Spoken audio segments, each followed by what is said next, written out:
welcome to this presentation of a study that we did in partnership with the SME Advisory in the Office of the President, looking at the value of formality and informality in Nairobi CBD for the micro small enterprises. And so now, with no further ado, I'd just like to hand over to Tamara Cook to make the opening remarks for the webinar. Welcome, Tamara. Thank you, Anzetse, and thank you to all of our partners and in government and the private sector who have joined this important conversation.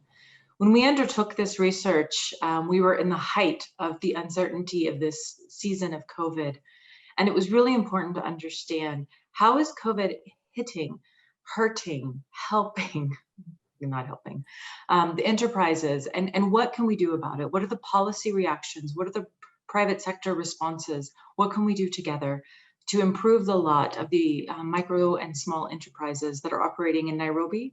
And what can we learn from this study in Nairobi that will be relevant for the rest of the world? I'm pleased to say that we are joined by some very important respondents today. And I won't go through all of them, but I would like to especially thank the CS, Maina, who has been a long-time partner with FSD Kenya in thinking through the impact of COVID on Kenya and what we can do about it.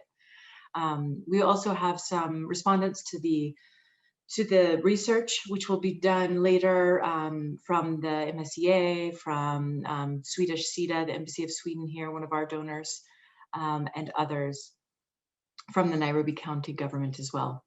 So without much further ado, I'd actually like to get to the meat of the research. And so I would ask my colleague Amrik, Dr. Heyer, to go ahead and present the findings so that we can start this important conversation. Thank you, Amrik. Thank you, Tamara.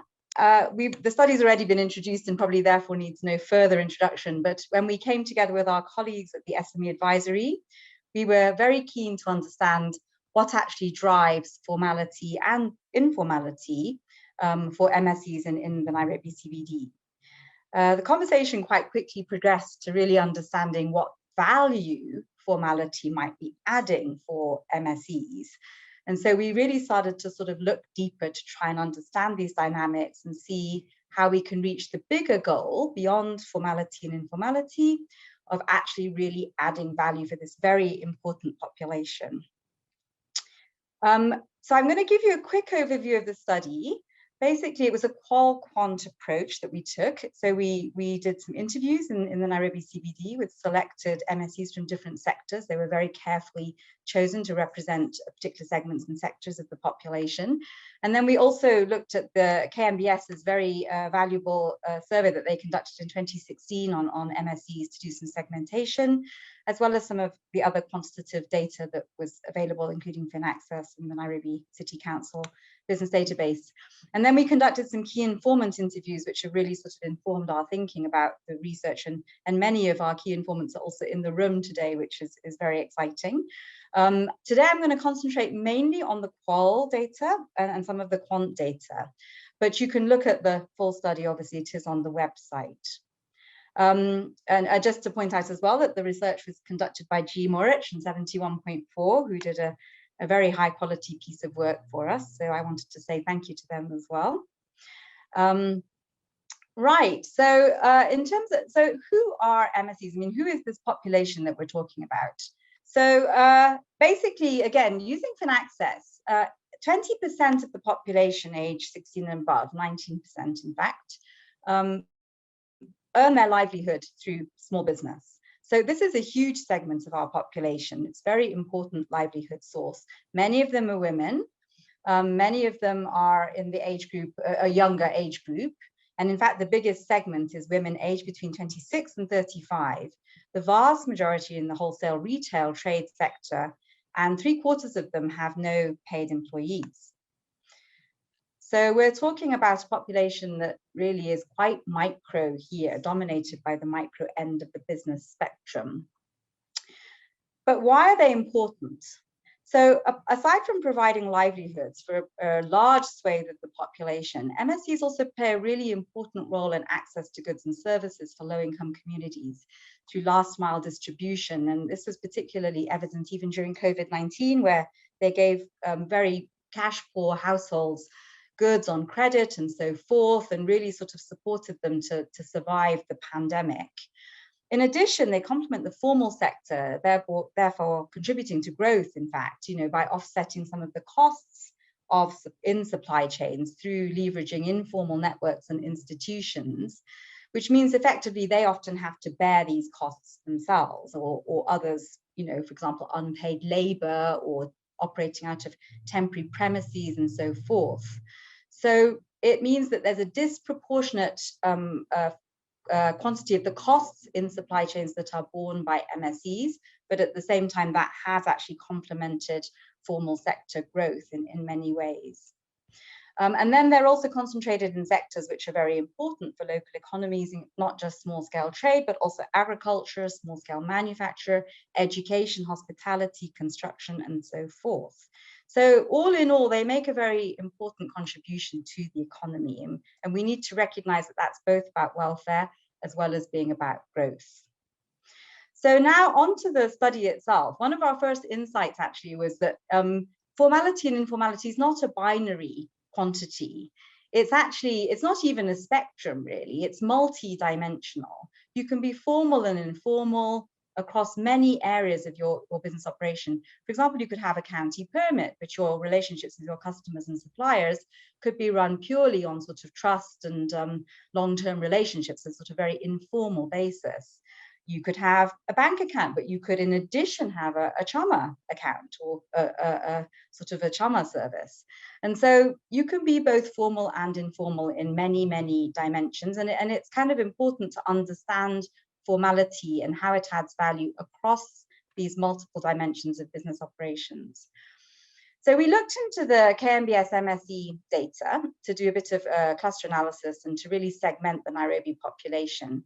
And we found that 3/4 of them are mostly informal. They operate out of temporary spaces. They tend not to pay county permits. They rely mostly on informal finance. That was back in 2016. Things have shifted considerably. Their financial arrangements are much more formalized now in 2021.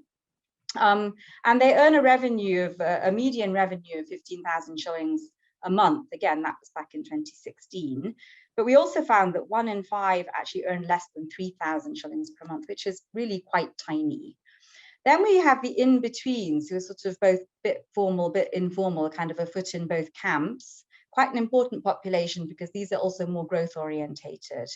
And they tend to operate out of more permanent premises. They usually have a county permit, but tend not to be registered. And they use both formal and informal finance and have a median revenue of about 45,000 shillings.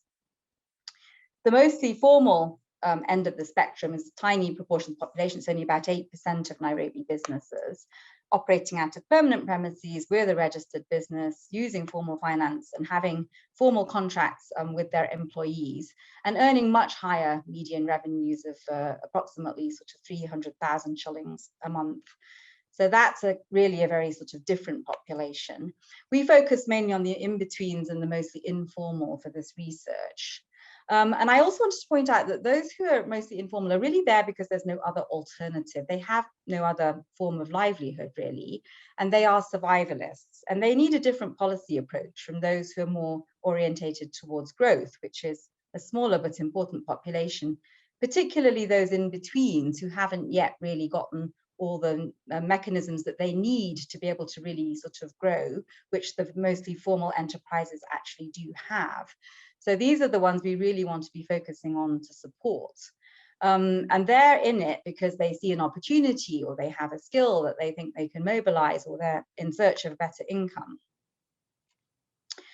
So moving on now to our business personas, we developed these personas using multiple qualitative interviews, and we sort of thought it was, we use personas really as a communication tool to bring together insights around particular segments of our MSE population. So our first persona is Michael, who's mostly informal. He's in the very informal category. He's a vegetable trader. I can't see the full screen, so I've got this banner in the way. Oh, I can move it a second. He's 27 years old and he has a college education. So he's quite highly educated. So he completed college in 2011. He then tried various employment opportunities, including a job at a bakery.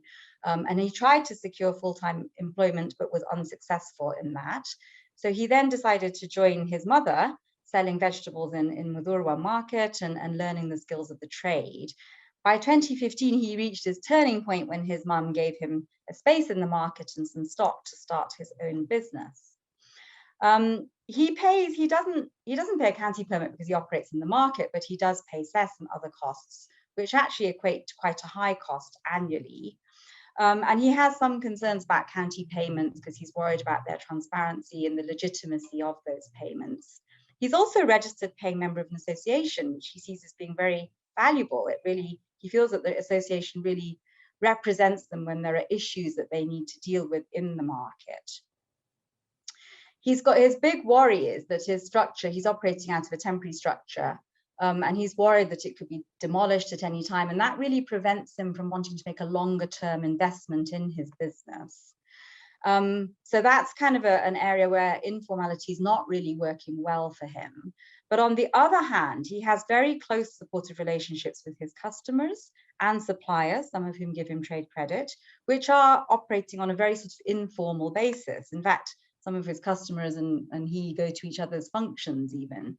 So it's a very personalized relationship and very value adding. He has a bank account and a SACO account, neither of which he uses very much, and his payments are primarily in cash. So his financial arrangements are both formal and informal. Beatrice is what we would classify as an in-between category. So she's a bit more growth orientated than Michael was. She has a metal fabrication business. She's a bit older, she's 53 years old, and first started selling in 1993 from a sort of a temporary kibanda. And then after her family relocated, she started the metal fabrication business, acquiring startup capital from her husband, which is quite common. Many businesses do rely on family members for their startup capital. Sort of managed to set up a temporary structure on a bit of land somewhere in the Shari Moyo vicinity with a colleague, and then has been selling from that structure ever since. She uses numerous loans from her SACO and bank to grow her business, which have been quite important for her, but she really doesn't like the group loan structure because she was really let down on a number of occasions, and so she's gone back to using her chama again. She's very recently registered her business and has now started marketing her products on Facebook with the help of her daughter. So she's now, having registered her business name, she's extremely excited about this, and it's really added a lot of value for her. It's really helped her to expand her customer base. She is a member of an association, but she doesn't really see much value in that. She thinks the association is very sort of corrupt and really plays a gatekeeping role. Her relationships with her customers and suppliers are very informal. She's only recently got her first contract-based tender with a customer. But the other informal relationships have worked well for her for many years. As far as her employees are concerned, again, no formal contracts, but she knows where they come from because they tend to come from her homeland, so she can trace them if there's a problem. And then she uses both formal and informal finance, but as we can see, this is a case where she's gone backwards, she's exited from the formal sector back into the informal because the formal wasn't working well for her. And then lastly, Ruth, who's another in between, a salon owner, again, same sort of age. And she really started her business through having a salary job in the hospitality industry. She started by selling secondhand clothes, used some of her savings from her job to start. And that's very important also to recognize that often people get their startup capital either from themselves or from friends and relatives who have formal jobs, and then they use that to invest. So that's the sort of important link between formal and informal sector. She started her salon in the year 2000 and then found a space in CBD, but faced a lot of harassment from the police. And so she then moved to another location in 2004 and has been there ever since. And in fact, she's acquired 3 more spaces in the same building. Unfortunately, in COVID, she had to close one of her salons, but she did get 200,000 in a goodwill payment, which has helped her to cope with COVID and the loss of income. She pays county permits, but she pays them for each of her premises, along with all sorts of other costs. And she finds this very burdensome. She also has registered her business name. She doesn't see much value in having all these permits. She just feels it's like throwing money away. She operates out of a permanent premises, as we've seen, and she's got paid employees. But here, those informal contracts are not working very well for her because her employees can leave at any time and often take her customers with them. Again, she uses formal and informal loans. She goes to the money lender when she needs quick money, but she's really grown her business through formal loans and really appreciates them. She also has a till number and really encourages customers to pay through the till for cash flow visibility and record keeping purposes. So just to sum up, what we see here is that there's a huge diversity of MSEs in Nairobi, and they have different wants, different needs, and different ways of operating, and require different sorts of sources of support. And we can also see that MSEs make use of formal and informal relationships. In fact, I think across the board, even the most formal will have some informal relationships, which are adding a lot of value to their business, or not. You know, it's not always value adding. But they operate across the informal and the formal, and that the journey to formality is not linear, as we've seen. In one case, somebody exited the formal sector and went back to her chama. And MSEs really sort of, in some cases, choose to formalize and informalize because they see value in an arrangement or they have trust in a relationship. But in other cases, it's a matter of coercion or lack of choice, whether or not one is formal. One formalizes rather. So I just want to go into a little more detail on some of these dimensions of formality. And I want to begin with government compliance. We see from the quant data that about 1/3 of businesses in Nairobi have some kind of license to operate. But for those who do not have a county permit or a registered business, they still have to pay very high costs to do business. So a banana trader in Muthurwa market had to pay 74,000 shillings per annum, we found in our qual research, in a combination of market fees, cess, and other costs, including accessing a toilet facility or for garbage collection and so forth. And that's pretty high for somebody whose median income is in the range of 15,000 shillings a month, or 180,000 a year. Max is probably the high end. Anyway, that's just to bear that in mind. But going now to county permits and business registration, we found in our research that there was quite a big difference in attitude between these two different forms of formalization. County permits, we saw very high compliance because collections are very effective, and there's very harsh consequences for those who do not comply. But the fees are viewed as very extractive, and businesses typically have to pay additionally for garbage collection, security, and sanitation, etc. So I guess the question here is, how would it be possible to make these payments a bit more transparent through perhaps leveraging digital tools? Could the county do more to provide basic services and infrastructure and demonstrate their side of that value proposition? In terms of business registration, there was a very different story. People who registered actually saw it to be simple to do, to register, and also saw a lot of benefits from registration. But here the problem was limited awareness. So many people thought, well, registration is really for those big guys at the high end of the chain, and I don't really see why I should add to my costs or make myself more visible to the tax man. So here, if one was to make businesses more aware of the benefits, including expanding their customer base that they could derive from registering their businesses, there'd be likely to be a lot more take-up of this. Moving now to business premises. Again, we see from the quant data that only 1/4 of the businesses in Nairobi operate out of a permanent premises. Many of them are operating in very sort of temporary situations, and that really adds to their insecurity. It inhibits them from investing, and it creates a lot of other problems for them and costs as well. We also see that markets are very highly congested, and much of the infrastructure in these markets is very poor. And we see that securing a business premises in the CBD, a permanent premises, is a huge barrier to entry because of high rents and very large upfront payments, which they call goodwill. Yeah. So basically, premises space is a really big issue for businesses in Nairobi. Providing businesses with more permanent premises could be a very important catalyst, both for government compliance and to encourage investment because of the greater sense of security that people would then have. But we also have to bear in mind that, it's possible physical premises may become somewhat less important. I mean, right now they're absolutely central, but they may become less important as we move to more online forms of business. And what does that mean for us? We need to think through that as well. In relation to labor, again, we see majority have no employees, but for those who do, much of the arrangements are very sort of, informal, casual, based on trust and traceability.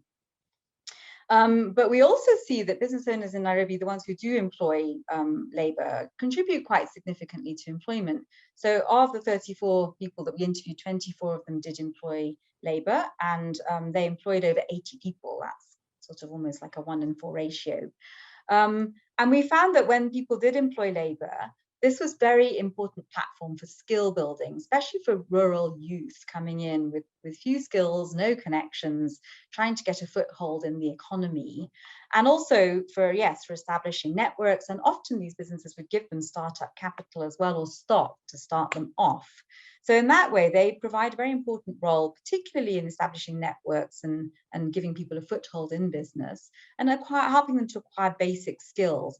But we also saw that those skills are pretty low level, and a lot more could be done to deliver much higher level of skills and training to these populations, which would really improve the capacity and quality of the MSE sector. In addition, the push to formalize labor contracts will have implications for cost, because currently quite a lot of the cost supply chains, as I've mentioned before, are actually accommodated through these rather more casual and low paid kind of labor arrangements. Now that's not always satisfactory, but if we formalize labor, the cost of goods and services is going to go up, and we have to recognize that and balance these different implications. Financial services. Again, here we see quite a lot more of a mixture between formal and informal, actually. And again, this picture really will have changed in the last 5 years. This data is a little old. So again, I just wanted to go sort of immediately into a sort of a network diagram that we did, just to demonstrate that, in this particular case, and not everything is coming up on the screen here, but Beatrice, as we've seen, did use her bank and SACCO accounts quite extensively, but she's pushed them to the outer ring of her circle of what she considers to be close and trusted partners in her business, because she doesn't like the group loan structure. So she's essentially informalized, having been more formal financially. But more generally, I mean, we found that both formal and informal finance were highly valued. I mean, bank loans very valued by those who took them, but they are seen as expensive and the requirements are seen as very onerous. SACCOs are considered to be extremely important, although again, people didn't like some of the sort of more group mutual kind of arrangements around loans. Informal finance, absolutely vital for MSEs. Family members have played a critical role, and suppliers play one of the most significant sources, roles of all, because they are very, very significant sources of working capital. Payments are becoming more digitized, and this picture shifted a lot even in the past year, but cash does still dominate. We do see people sort of complaining that M-Pesa payments can't be reversed and they're perceived as being expensive, and that's why they don't like using them. But we see that when people move over to till numbers, they don't face those barriers. So again, greater awareness on encouraging people to sort of use tills and take up till numbers would perhaps be also helpful here. And it's become much easier to register for a till number as well. And in addition, leveraging alternative data sources on MSEs, like history of payments to the county or trade credit histories with suppliers or rental payments, could actually be explored to improve access to finance for MSEs. So there's lots of potential here still to improve financial access. Going on quickly to suppliers, again, what we can see from this lady here is that people who she considers to be in her very close circle, who were really sort of reliable, gave her goods on credit, you know, delivered quality goods on a reliable basis. Some of them were close by, but some of them were across the border. I mean, she trades internationally. Whereas on the other hand, in her not close circle, we saw some, again, suppliers who were right next door, even in East Leigh. And she said that those people are just operating on this very individualistic basis. They're only thinking about themselves. They're not reliable, trusted business partners. And again, we see this issue of trust and reliability really coming to the fore here in what really adds value for businesses. So again, suppliers are very valuable sources of short-term credit. MSEs really appreciate the flexibility of those arrangements, and often even these cross-border arrangements, which are quite complex, are actually facilitated through trust-based relationships. So again, I mean, could we do more to increase sort of the incentives for suppliers to provide trade credit, particularly perhaps the larger suppliers and enterprises? And that, because that seems to be a very good avenue for strengthening the resilience of MSEs, for whom this is a very important source of finance, and for whom there's a kind of a win-win, because there's already a kind of a real economy relationship going on there. With customers, we saw quite a similar picture, again, quite informal. And again, you know, that here we see a lot of potential to use digital platforms actually to sort of improve, again, people's outreach to a wider customer base. So digital literacy awareness programs may help people to take up some of these sort of tools like social media, for example, and be able to market their goods more widely. And similarly, again, taking on a business registration can, of course, help one to expand one's customer base, as well as, you know, perhaps having incubator or accelerator programs to train businesses in how to tender for larger contracts as well. And that's, again, more applying to the growth-orientated businesses. And then lastly, business associations. Clearly, this is a very sort of double-edged sword, because for some people, they saw them as being really important in representing the interests of MSEs, because MSEs are very decentralized, very disaggregated, and they don't really have strong bodies to represent their interests, which is very important, obviously. Associations can provide that, especially for the very informal end of the spectrum. They can protect you against eviction, against demolition, and so forth. But there's major governance issues, obviously, as we know, within associations. So again, I mean, can associations be leveraged as a channel to provide more information to MSEs, opportunities for tenders, procurements, and so forth, on the one hand, but also can business associations themselves, appreciating their potential power and value for this sector, also address some of their governance issues from within? I mean, really, it's up to the associations to be able to address those issues. So just to finish off here then, before I hand over to my colleague Anzetse, I just wanted to sort of just show you a sort of a spectrum that we did, a little ranking exercise with some of our qualitative respondents, where we asked, you know, which relationships really add value for you? And we found that the top ranking were suppliers and customers, but more generally, we found that the informal relationships really were more value adding than the formal. So you'll see the blue more concentrated at the end of the spectrum that adds limited or no value, whereas the informal relationships that have been built up over time through lots of trusted and reliable interactions have been actually value adding for businesses. So again, we don't want to throw out the informal in order to formalize. We need to recognize where both elements add value and to improve the value proposition of both. And in doing so, partnerships are absolutely crucial. I mean, all these partners, and there are probably many, many more as well, were all people, many of whom we actually spoke to as well, who are involved in this MSE environment in Nairobi. So the power of partnerships and people coming together to be able to do more for MSEs would add huge, huge value in this space. So I want to sort of finish there and hand over to Anzetse to discuss a few of the sort of policy recommendations coming out of this. Anzetse. Thanks, Amrik. Thank you very much for that really articulate presentation of what we found. So just in terms of recommendations, I just want to make clear that we are focusing what those recommendations are and who, we think are the appropriate bodies, but there are far wider recommendations that we'd be happy to have conversations with different parties, as you feel useful. So I think, first of all, the first thing to bear in mind is that there needs to be a delineation between what is the mandate of national government versus what is the mandate of county government, because you've already seen that the relationships are very different. So in terms of the policy implications and ideas for the national, really the MSE business environment is important. And the biggest way we could reach the handle of the key pain points for micro small enterprise is through data generation and tracking that annually. Market access, I think we really looked at the issue of cess. So I think there needs to be a national level conversation on how do we manage those costs and sort of the processes around that. I think the idea of an MSE fund, is one that has been floated by national government quite seriously, particularly in the form of the guarantee scheme. So how can we make that fund speak to the financial providers that MSEs tend to use, such as SACCOs?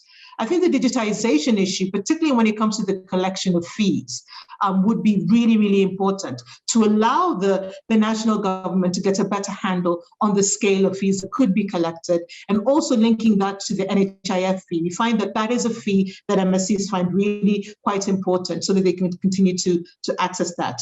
In terms of the new market infrastructure, there's a very important role national government can play, and I do believe the SME Advisory is leading in a lot of that. And then looking at some of the infrastructure, particularly the electricity, for the manufacturing-oriented MSCs that do metalwork and carpentry, stable, affordable electricity is absolutely crucial. And then finally, road infrastructure in and out of the markets, particularly the feeder roads. Those tend to be in a very dilapidated state, which make it very difficult for a lot of MSCs to get in and out of the markets and their suppliers and customers as well. So we can go ahead to the next slide, please, Amrik. So in terms of the role of county government, I think county really gets to the heart of the lived business experience. So I think in partnership with national government, the digitization of cess and setting a maximum fee across the country, I think will really play an important role in improving their business environment. I think county government has an important role in the existing market infrastructure, whereas I think national can play a really good role in building up the new infrastructure. I think county can continue to play a very deep role in managing and rehabilitating the existing market infrastructure. And we just have some ideas there. I think obviously the financing in the county trade funds, I think is something that has been underutilized and could be explored. And then finally, the digitization of revenue. So I think, as Amrik mentioned, a lot of MSEs find this a very extractive relationship. And I think the digitization would allow transparency so that the county is collecting what it's due, but also MSEs have proof that that payment indeed has been made. And then finally, the county transport infrastructure, the parking, the loading docks, all those small roads. It's really important that the county really maintain and rehabilitate those, because that does have a lived experience in terms of the quality of the trading spaces that MSEs work in. And then finally, the implementation of a unified single permit. I think this is a conversation that has been going on, but it's really important to make that as easy and as affordable as possible for the micro small enterprise. And then we have some final recommendation for particularly the development partners in the room. I think the development partners can play a very important strategic role in fostering an environment where MSCs can thrive. The first is really through coordination. And I think this is something anybody working in this space is very familiar with. So we are, proposing a working group that is a body that does coordinate all the different players that are working in this space, particularly with the focus on the second point, which is data. The biggest problem with the micro small enterprise, particularly in terms of addressing their issues and getting capital to them, is just that it's currently a black hole. And we do need an annual practice of data gathering and analysis. So I think that's really important role that development partners could play. The second thing is really the business environment issues that we've alluded to in partnership with both national and county government. I think there is a role development partners can play in reviewing the total cost burden, and I've seen a question on that, and finding a way to get the ideal point for MSCs, given the revenue collection objectives that government had, but also the reality that MSCs do live in a subsistence way. They are engaging in subsistence business activity. And and sort of the role that we've seen some development partners play, such as the IFC and the World Bank, in improving the transparency in digitizing payments, et cetera, et cetera. So I think that is important. I think also the role in rehabilitating market infrastructure is one that development partners could really consider, particularly with regards to incorporating the needs of women. Looking at facilities such as wash facilities, it's very important for women, security, as well as childcare facilities. Given the fact that the bulk of particularly micro enterprises are young women who often will have young children, I think we need to think through, as these structures are built and rehabilitated, what can we do for women there? The other thing is really these structures a lot more green, doing things like solar lighting and making sure that the garbage collection and sorting facilities, do promote a very clean and green environment. The COVID resilient point that was made, ensuring that that these structures are COVID resilient, because we don't know how long this virus will be with us, and we do need to make it as safe as possible for MSEs to continue to conduct business, so that also customers feel comfortable going to those premises. Then finally, we do see a role for firm level support with the MSE associations, digitization. I think we can all go on for years here, but really see things in the digital literacy space.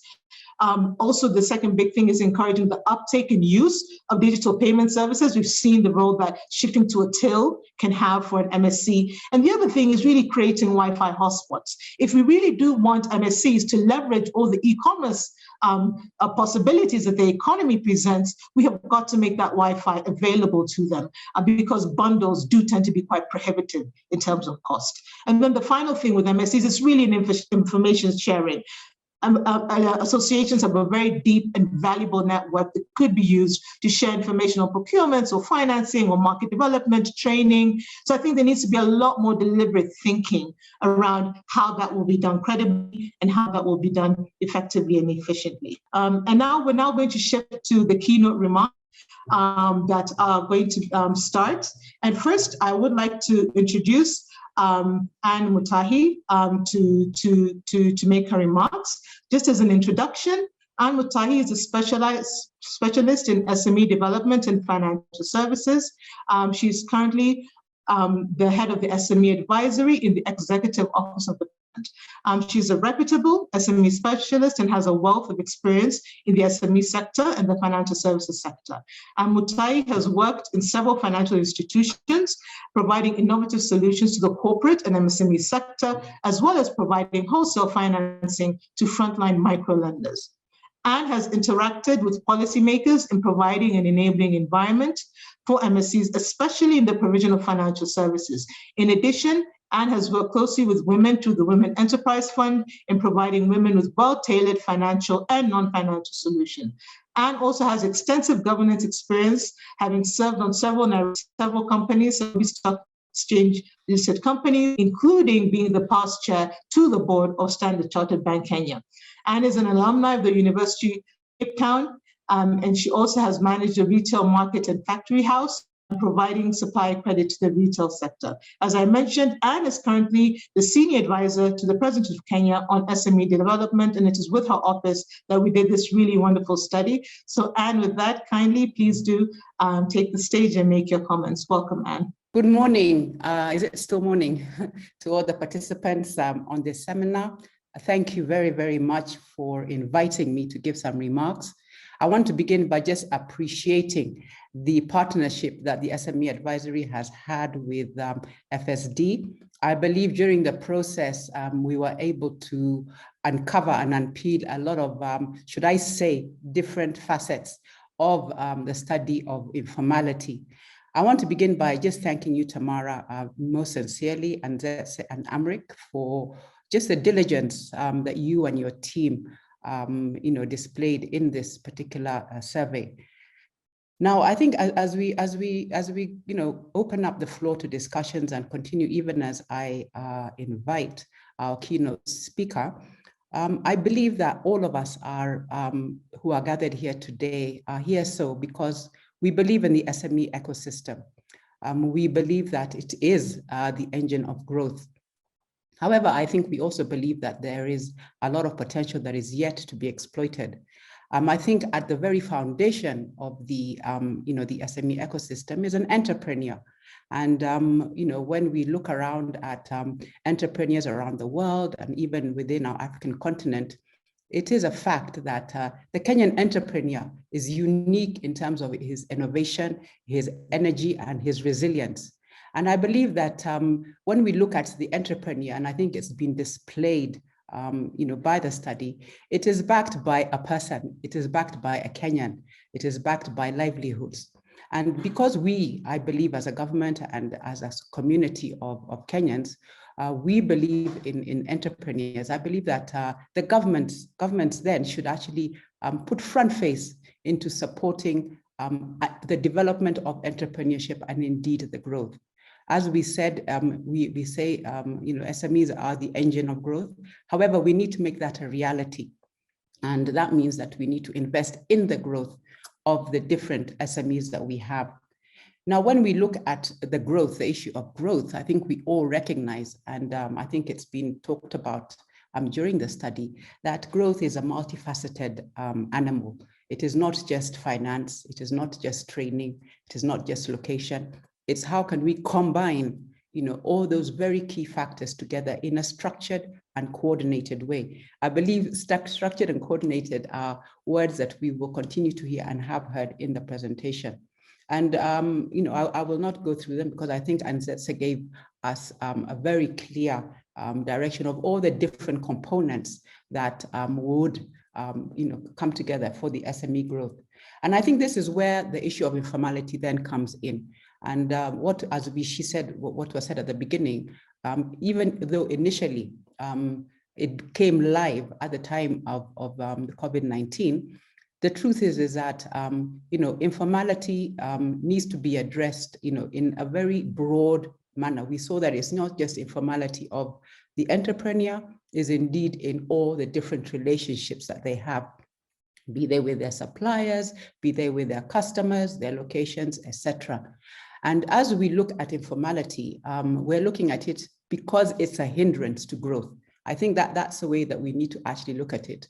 Informality, we have seen, becomes an informality to growth, and the data is there. When we look at the number of employees that we have in our country, and I will quote the Bureau of Standards in 2020, who said that there's 18 million, 15%, 15 million of those, which is 85%, are actually informal.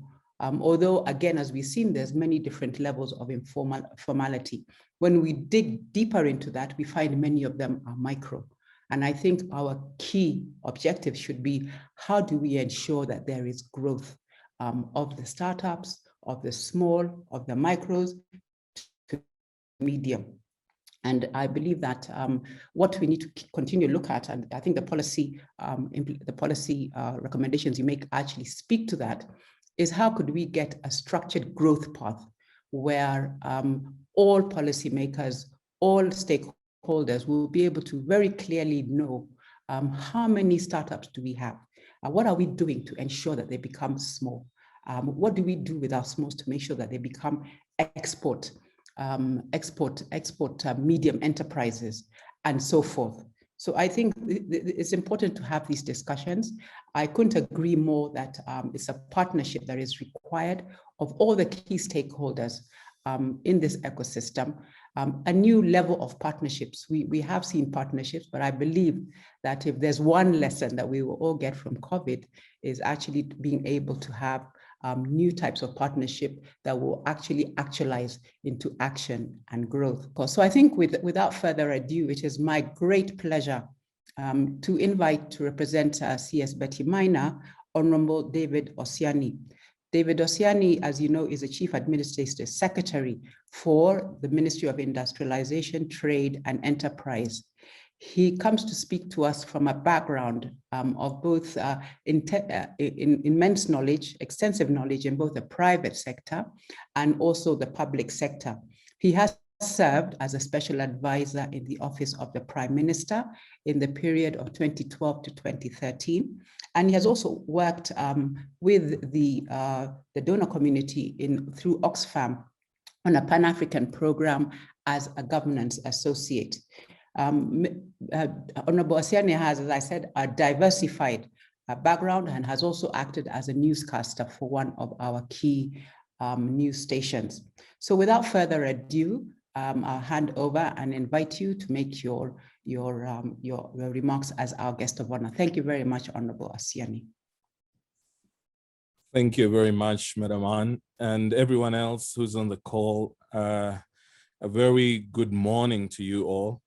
It's nice to join us all for this wonderful launch.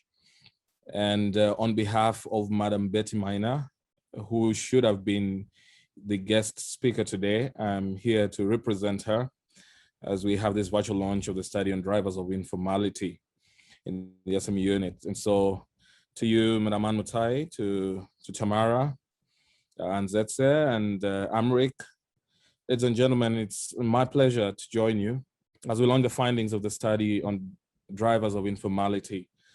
As a ministry, we are delighted to be part of this occasion and to share in the dissemination of this report, which has come out of a collaborative effort between the public sector and the civil society. Indeed, we laud this very strategic cooperation.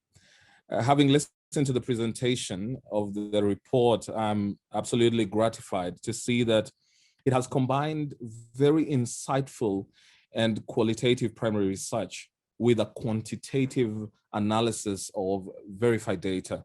This has culminated into this very comprehensive work, which has also incorporated important considerations such as age and gender, and we thank you for this remarkable work. We all understand how important or pivotal the SME sector is to the Kenyan economy. As you're aware, the Ministry of Industrialization, Trade and Enterprise Development is charged with leading the industrial transformation of our country. And our goal as a ministry is to develop Kenya into a new industrial hub in Africa by accelerating the development of enterprises and industries that will drive the country's economic growth. But this growth cannot be achieved without our SMEs. Let me emphatically concur with the findings that have been presented here today, that indeed SMEs are the life force of Kenya's economy. They constitute 98% of all the businesses in the country, generating 80% of new jobs annually and employing about 15 million Kenyans. The importance of this sector, therefore, to our economy as a creator of employment and wealth cannot be gainsaid. In recent years, the sector has faced several challenges, and this has further been exacerbated by the COVID-19 pandemic, as we all know, which has greatly constrained liquidity, it's constrained operations, and it's brought about significant changes in supply chains and markets. I must commend our SMEs because despite facing these serious challenges, our enterprises have persisted. Our entrepreneurs have been resilient. They have had the agility and resourcefulness even amidst these challenging times. And the government is taking cognizance of these challenges. And I will speak a little later regarding what we are doing to support SMEs during these challenging times. Now, on this report, ladies and gentlemen, going back to it, it's worth noting that one of our important objectives as a ministry is to promote the formalization of SMEs, as has been alluded to previously, even by the, Madam Ann, who spoke just before me. The convergence of this aspect of our work and the objectives of this study provide us with a unique and valuable insights into the reasons that drive both SME formality and informality. Of great significance is the aspect of value and how our SMEs perceive it. This has once again given rise to the important question that we often ask ourselves as policymakers and implementers: how can we incentivize our SMEs better so that they can clearly see the beneficial value of formalization? And further, it is quite gratifying to see that during this study, SMEs were not treated as a homogeneous sector, but rather the study endeavored to segment them, going further to look beyond the type and size of businesses, to delve into the relationships within the various ecosystems, including the government compliance, financial services, premises, labor, record keeping, suppliers, and customers, quite diverse. Most encouraging, the study also looked at how the different SME segments contribute to employment and growth across gender and age. Now, this, coupled with the input from key stakeholders, is the kind of data that is essential for effective policy advocacy. I've also noted with keenness from your data review that across the identified multiple dimensions of formality and informality, that formal businesses constitute only about 10% of the totality of all the businesses. And this shows that challenges have not negated recent gains made in formalizing SMEs. However, this means that we must do even more to demonstrate that there is need for value. There's actually absolute value in formalization. I've also looked at the aspirations for SMEs going into business and noted that growth entrepreneurs report better income, better market demands, and availability of capital and skills as some of the reasons that they are in business. And this confirms to us that as a government, we are moving in the right direction, but working to eliminate barriers to entry through our focus on key drivers and enablers, including skills and capacity development, increasing access to domestic and export markets, and increasing access to diversified and affordable range of financial products and services. We are, however, working to intensify our efforts to ensure that we can see the reported positive percentages continue rising quite significantly. This report has also demonstrated to us the huge potential which exists within the businesses classified as mostly informal, where 100% of them are in the micro enterprise segment. We have an untapped opportunity, I think, through the provisions of targeted solutions to grow our country's GDP even higher. We have great opportunity by formalizing and graduating these businesses to small and then medium enterprises. From this report, we have a further confirmation of the overrepresentation of women in the informal business sector, where they constitute about 65%. Now, this, however, provides us with a unique opportunity to reach out specifically to women entrepreneurs through tailor-made initiatives that are just for them. The study has also brought out the importance of both formal and informal business associations through their role of providing business information, dispute resolution, as well as safeguarding welfares. And this further reinforces our objective of strengthening them further. Finally, the study also looked at the impact of COVID-19 pandemic on SMEs. And this has been reported as the loss of customers, reduced purchasing power, supply shortages, and increased cost of operations. The government of Kenya has had various interventions for SMEs following the COVID-19 pandemic. Now, allow me to mention that government is well alive of these challenges. We have endeavored to be responsive to the plight of our SMEs during this period. Since April 2020, we have been implementing several measures to support liquidity and cash flow for our businesses, including expediting the value-added tax refunds, including payment of pending bills, as was directed by the president, and measures to increase access to affordable credit. Of note, and as part of our economic stimulus package targeting our local businesses, we're implementing several additional measures, which include the Buy Kenya, Build Kenya policy, where a preferential master roll of more than 400 products have been earmarked by the government to be sourced exclusively from local enterprises. This list is periodically updated to promote the increased use of locally produced goods and services, which therefore secures the livelihoods of our daily wage earners. The government, together with the partners through various programs, has also set aside funds to promote entrepreneurship and innovation in various sectors, including Kenya Industry and Entrepreneurship Project, KIEP, as well as the Kenya Youth Empowerment and Opportunities Project, KEOP. We are also providing credit targeted to micro, small, and medium enterprises in all sectors.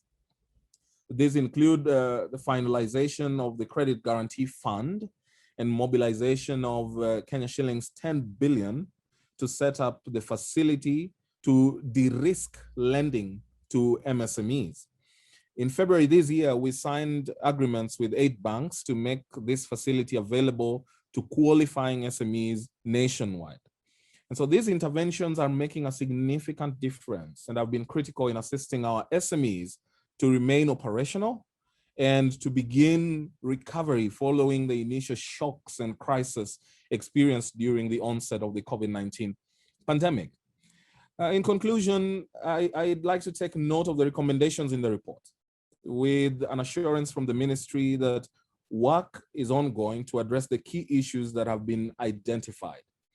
I've noted that the challenges revolve around the provision of an integrated enabling business for the growth of our SMEs. And these, encompass digitization, streamlining, and the acquisition, as well as cost of permits, improved infrastructure has been said earlier, enhanced access to credit, strengthening of partnerships. We talk about awareness creation, and finally, demonstrating the value of formalization to our SMEs. It's worth mentioning here that our efforts as a government to improve our business environment are bearing fruits, as reflected in our ease of doing business ranking by the World Bank, where we've made considerable progress, having ranked 56th worldwide in the year 2020 doing business report. Which was a remarkable improvement from where we first ranked 109th in 2010. Now, with regards to incentives for formalization, we are glad to once again note that the incentives that have been identified here as important for SMEs to formalize are the very same strategies that this ministry is currently implementing to grow our SME sector. I've earlier touched on these, and they include skills and capacity development, widening of access to domestic and export markets, increased access to diversified and affordable finance, providing access to decent and affordable infrastructure, enhanced coordination and implementation of support programs targeting the development of the sector, and conducive regulatory environment at the national as well as the county level. Now, with regards to expanding the regional and international markets, you'll recall that we have recently signed the UK Economic Partnership Agreement, EPA, which ensures that our presence in the UK market further opens up the market for our goods and our services. And so further, there's also the Africa Continental Free Trade Area, which came into effect on 1st of January this year, which uniquely presents us with a market of more than 1.2 billion people. A growing middle class, and a combined gross domestic product of more than 3.4 trillion US dollars. In addition, the ongoing United States FTA negotiations also presents us with yet another opportunity to build on our experiences with the US market and reposition ourselves through targeted production of goods and services to meet the US market demands. And finally, there is a party to, as a country, we are a party to the key multilateral and bilateral trade agreements, which all present us with great opportunities to scale production, increase efficiency, diversify our products, as well as expand our markets. And it's my sincere hope that we will all put these prospects to good use. As we look towards a period of recovery post-COVID, may I reiterate the ministry's full commitment to supporting and working with all stakeholders to grow our SME sector for the development of our country. I take this opportunity to commend you, Madam Anne Mutahi, your team, and our great partners for your continued focus on functional research and for always producing work that is current, that is pertinent, and which also is complementary to the ministry's mandate. I congratulate you on delivering this report, and it is now my absolute pleasure to declare the report officially launched. Asanteni sana. God bless you all. So without further ado, it is my pleasure to invite Ambassador Kirimi Kaberia, who is the permanent the permanent representative in the Ministry of Industry, State Department of Industry. Ambassador Kirimi is a former ambassador to Brazil, Argentina, Chile, Colombia, and Venezuela. He has a diversified experience, both in government, in the diplomatic service, and also in the private sector. In the 1990s, Ambassador Kaberia also worked for the BBC in Africa, and he was also the founder of the US-based Democracy and Convergence Program, where he has trained over 500 African leaders. Ambassador Kaberia is also an ardent supporter of SME growth, and I'm sure he'll be able to tell us the great efforts that he has done himself in all his different official capacities. So welcome, Ambassador Kaberia. Thank you very much, Mutahi, and good morning to everyone. It's an excellent morning for me to have this opportunity to really listen to some very, very empowering presentations and to join people that actually share in something that is quite dear to me.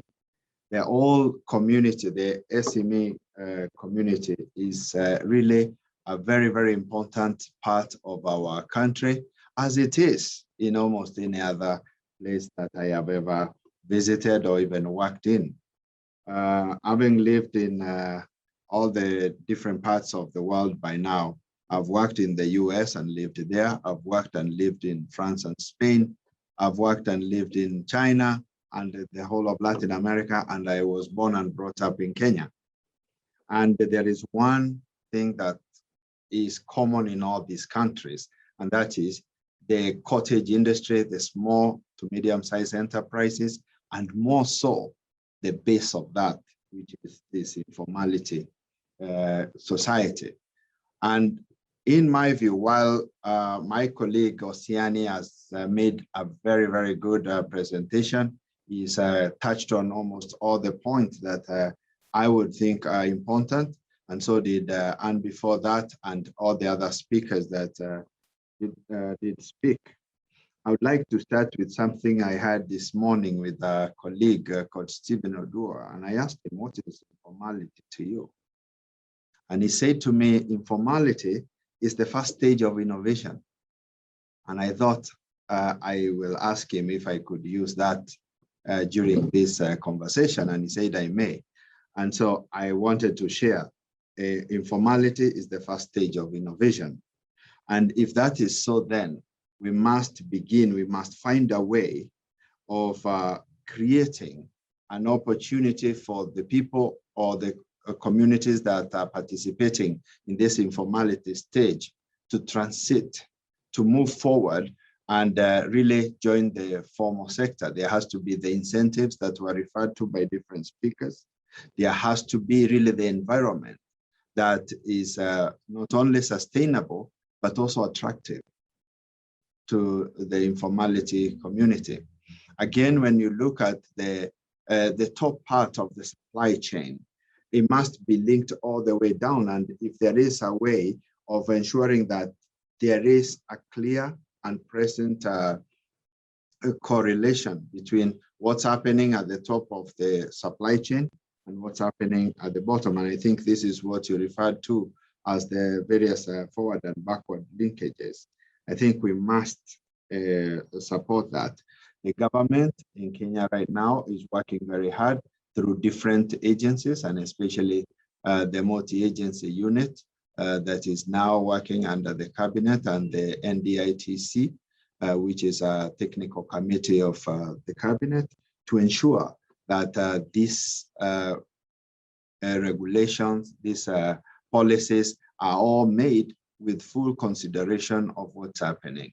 The data, we need to continue with the data mining. We need to reach out further. We need to actually even set up closer to the various communities so that we are able to study this more deeply and create a much stronger relationship with the informality world.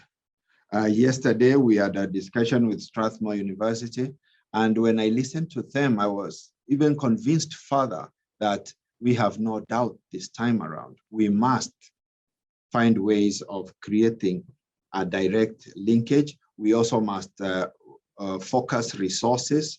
While they may not be enough, we must focus them to a well-defined strategy. Just this morning, as I was talking to my friend Steve again and my other colleagues here, members of staff, we agreed on having a deep dive in the coming weeks to try and come up with real tangible ways with set must-dos. And listening to this presentation today, then I am convinced that we will be able to do this, and we will borrow also from you.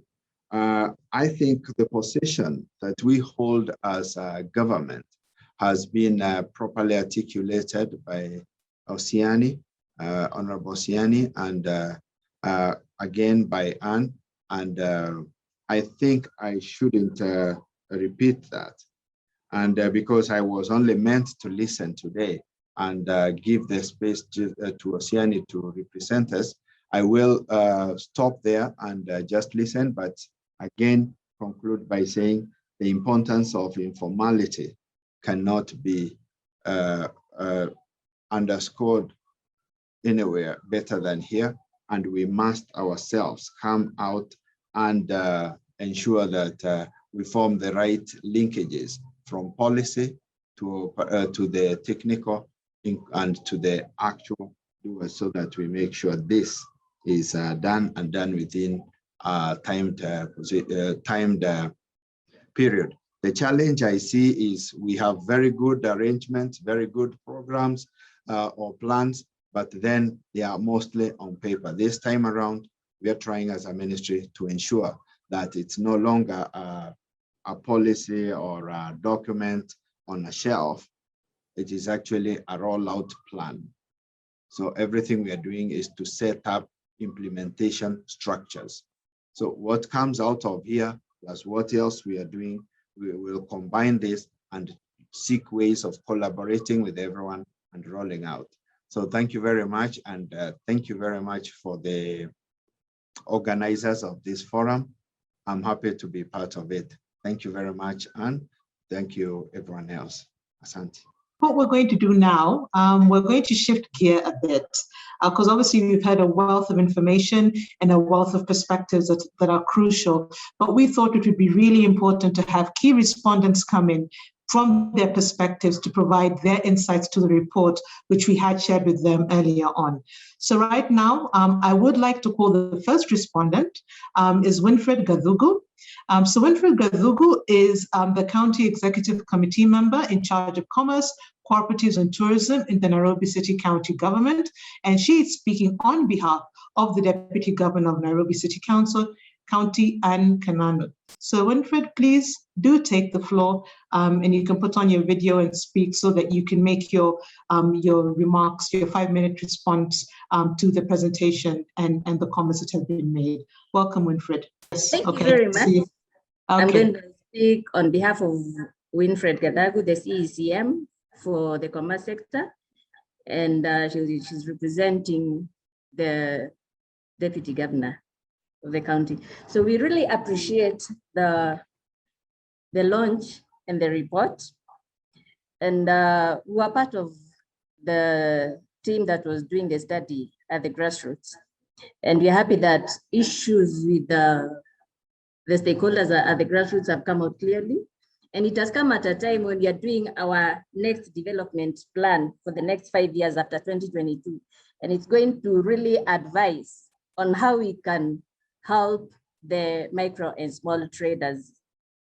And a lot has been said about the micro and small traders, the challenges they're experiencing and their journey. And the Nairobi County is doing a lot. They are working along with them along the journey. But one thing that we need to appreciate is that the micro trader is so wary of the government. It is something that we need to demystify for starters, because unless we go down to the grassroots as government, coming for them to come looking for the services is really difficult, and you don't have the numbers to go out there. But we use a platform for public participation and other stakeholders engagements to reach out to them. Okay, and besides that, there are other implementation factors that we are carrying out at the grassroots. For example, with trade licensing, especially in this time of COVID crisis, there are a lot of interventions that we've been carrying out. For the formal ones, let me talk about the formal ones, because these are the people who pay for licenses, they pay for sales. So for single business permit, we've been charging on the status of the business, no longer on the size of the business. For example, in the hospitality industry, we reduced the numbers as pertains to the directives that are given for the containment measures of the COVID-19. So it's not been, we are not voguing them a lot as a way of supporting our traders. For the informal sector, when it comes to sales, this is one area that we need to revisit, because as we have seen in the report, at the end of the day, it is that micro trader who is paying sales who pays more than the formal business person. So there's a lot of sensitization that we need to do out there for them to formalize. We show them the incentives. We show them the pros and cons of doing business, and encourage them to formalize their businesses. Besides that, we also do a lot of extension services for our traders without choosing whether they are formal or informal. As a trade sector, one of our functions is to go out there to that to that business person, to help them grow their businesses. So there's a lot of extension services that we are doing, and the county is also planning to employ more experts. We are thin on the ground, but for sure, in the next coming year, our services will be felt by the small business person, and we are going to for sure help them grow. In terms of markets, providing trading facilities, we are rehabilitating the existing facilities. Something was mentioned on WASH, that is water, sanitation, and hygiene. At least 30 out of 50 markets, existing markets that are governed by the county, are under rehabilitation. And these we are doing together with the national government and the NMS, especially as pertains to WASH, just to allow or improve the facilities and functionality of these markets. Other facilities are being built. For example, we have 5 new markets that meet the recommendations that have just been given. When it comes to mothers or nursing mothers, you have facilities where they are well taken care of. We have rooms where nursing takes place. So the women traders are able to carry out their businesses and nurse their children, because the county has taken care of that in the new markets. And going forward, all these will be taken care of. The MSEs that are in production, we've started establishing common user facilities, and we are aware of the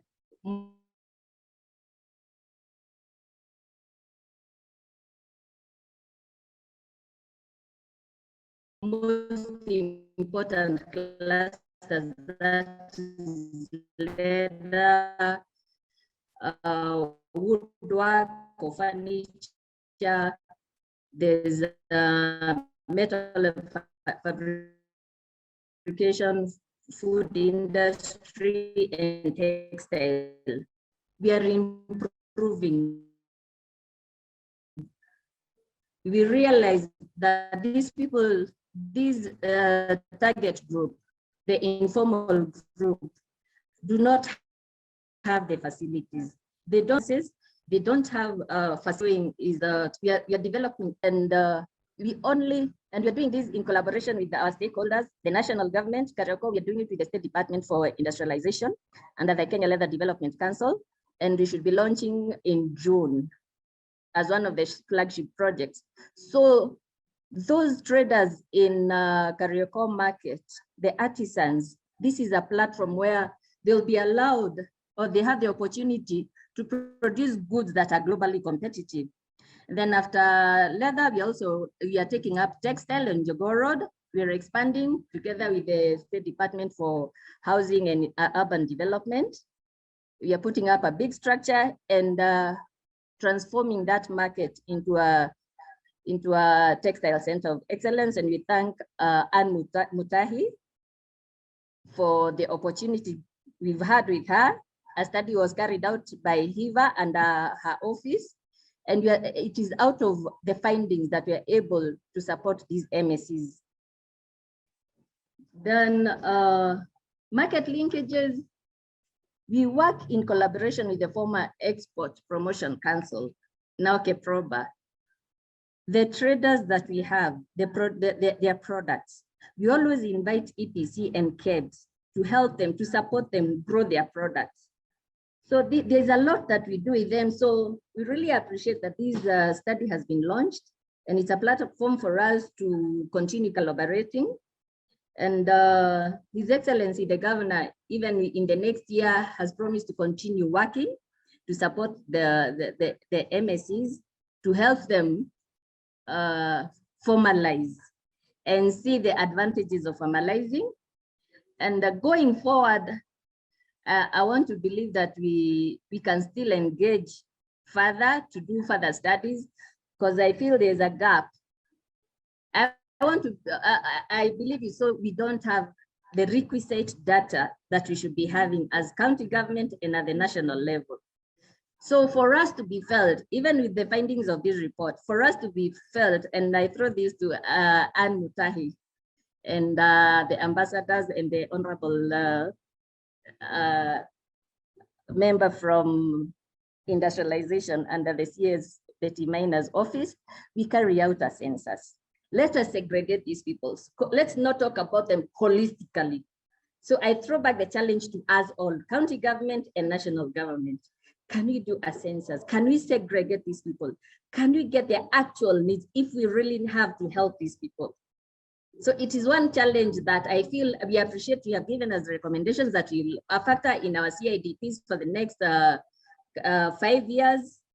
And as I've said, we are already implementing some of it. So going forward, let us do another analysis for us to really help these people. Let us do a census, segregate these people, and we really appreciate and look forward to implementing the recommendations. Thank you. So with that, I would like to welcome the next respondent, Henry Rithaa. He is currently the Chief Executive Officer of the Micro, Small and Enterprise Authority, which is a government parastatal mandated under the law to support the development of MSEs. So welcome, Henry. Please take the floor and make your comments. Thank you. Thank you. Thank you very much, Anzetse. Thank you very much, our chief guest, CES David Osiany, our Principal Secretary, Ambassador Kaberia, and Mutahi, and my other colleagues here. Allow me to most sincerely appreciate the work that has been done. It is always great when we get new dimensions, both from a policy and technical perspective in this discussion of MSC empowerment. In the interest of time, I'll go directly to my comments. But the first thing I want to say is the experiences captured in the interviews that we did, especially the case of Beatrice and the other two cases, actually represent the heart of the experiences that micro and small entrepreneurs go through in the country. I wanted to start by very quickly sharing an experience from the COVID-19 responses in the month of June last year, that while we appreciate the apparent aversion towards formalization by our members, at that time we had a tender of 12 million for supply of various PPEs and the like. And we wanted that tender to go to our associations, but we had challenges because they could not satisfy the tender requirements in terms of documentation. But the surprising thing is that when we gave them the promise of that within 3 months, we were able to get the 6 associations that were beneficiaries of this particular business complying with the requirements. And I will come back to that as I come to the close or the conclusion of my presentation. Looking at the dimensions that the study looked at, which I would say indicate various dimensions of progressive formalization, I would dare say that virtually every small entrepreneur satisfies at least one criteria or one dimension of that formalization. Either they are members of a SACCO, savings and credit cooperative, that finances them, or probably they are using a mobile phone and they are registered through M-Pesa, M-Shwari, or other such avenues, or maybe they are just a member of a certain association. So I think then the opportunity, the challenge there is trying to integrate the various parameters and ask ourselves which is the least route of resistance to formalization. And I think this study has really covered that in terms of the incentives. And I was asking myself, is it a capacity issue? Or what is it that would make our members be averse to formalization? And I think the study has, to a large extent, answered that for us to succeed in this, there's a strong need for a comprehensive capacity enhancement approach to this, so that we do not see, and unfortunately, probably that's what we are seeing now, formalization being looked at only from the compliance angle. Because the MSEs that are in this business are there for business. MSEs are facing resource challenges, which means that any direction that provides opportunities to them would most likely be welcome. They are all driven by profits, which then means that if formalization is the source of a broader market, a more efficient market, then I think we would achieve more progressive or increasing formalization.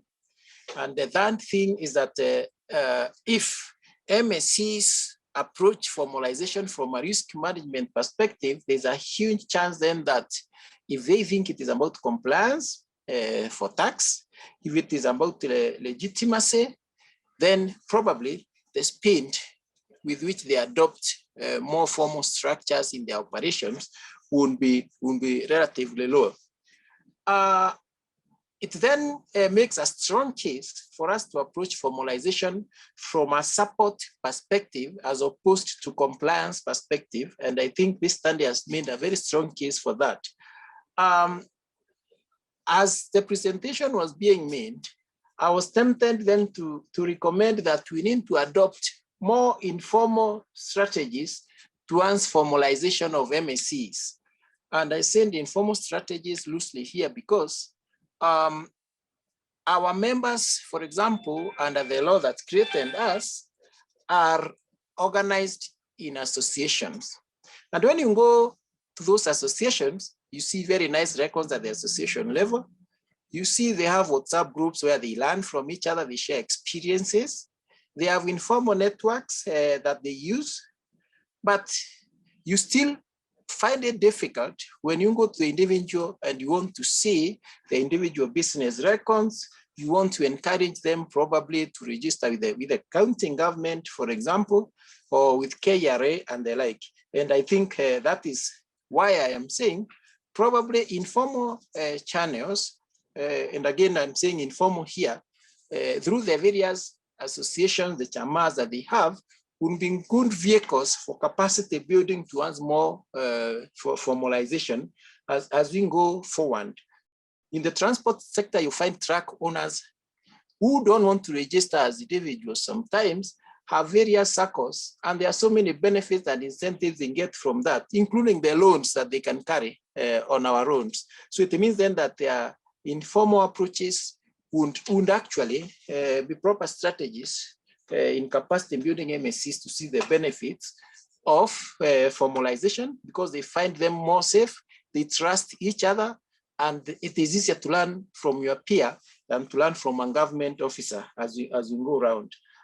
We need to incentivize formalization. I don't want to repeat that, but we must link formalization with value creation, like the standard has emphasized here, so that people can see what is in it for them. We need to interlink various government agencies. Again, because I started by saying that there is a small level of formalization by most of the MSEs, that in County X, you have a license, but still you don't want to go the full hog, register your business, do so many other things, form a company and the like, which then means that while the MSEs are appreciating the opportunity in it, there is that fear, or what I call aversion, towards the compliance aspect of formalization. So if for example, agencies like the authority, the MSEA, Kenya Bureau of Standards, Kirimi and the like, could interlink and become one, it means then that it is very easy for us to progressively build a strong database that would assist us in appreciating the level of formalization or not. Because if I am an innovator through Kirimi, there's some basic level of formalization there. But I want my product certified through KEBS, then it means that if the two are interlinked, there is more value in terms of available information, available data, and for us to approach it better. That will provide a route of least resistance towards formalization. The digital opportunity, and the study has really covered that very well. It is appreciated that most of the Kenyan MSEs now have some small level of appreciation of the technology in their operations, be it through M-Pesa, be it through M-Shwari, be it through just WhatsApp. And it means then that technology will be very important for us as we strengthen this from a learning perspective, from a data collection perspective, from even a market aggregation perspective. Eventually, I think it will be very important that we continue entrenching digital technology and the opportunities therein towards formalization. I know we are short of time, but I want to emphasize what Winfred has mentioned by underlining the importance of counties and the private sector partnerships in progressive